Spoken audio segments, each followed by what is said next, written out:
இந்த பொல்லாத உலகத்தில் வாழ்ந்து கொண்டிருக்கக்கூடிய உங்களை நான் விடுவிப்பேன், நான் உங்களோடு கூட இருப்பேன் என்று குடும்பங்களை பார்த்து ஆண்டவர் பேசிக்கொண்டிருக்கிறார். தாவீதை பார்ப்பீர்களேயானால் பல ஆபத்துகள் அவனுக்கு நேரிட்ட போதிலும் அவன் மனிதனை நாடி போகவில்லை, அவனுடைய சொந்த பந்தங்களை நாடி போகவில்லை, அவனுடைய சகோதரர்களை நாடி போகவில்லை.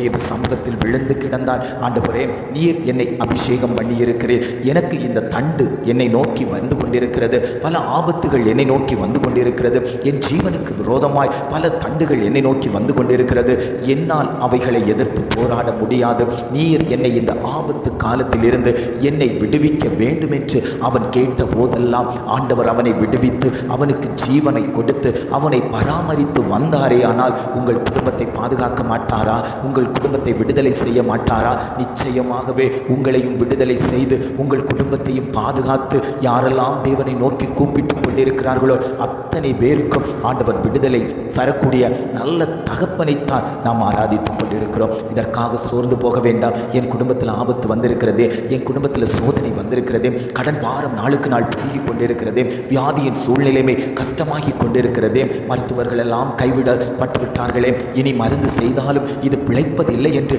சொல்லி கொண்டார்களே, அதனால் நான் வியாகுலப்பட்டிருக்கிறேன், என் மனம் உடைந்து நொந்து போய் கொண்டிருக்கிறது, இந்த வியாதி மாற்றப்படாதா? என்னுடைய கஷ்டம் மாற்றப்படாதா? என்னுடைய பொருளாதாரத்தில் ஒரு வழிவாசல் திறக்காதா?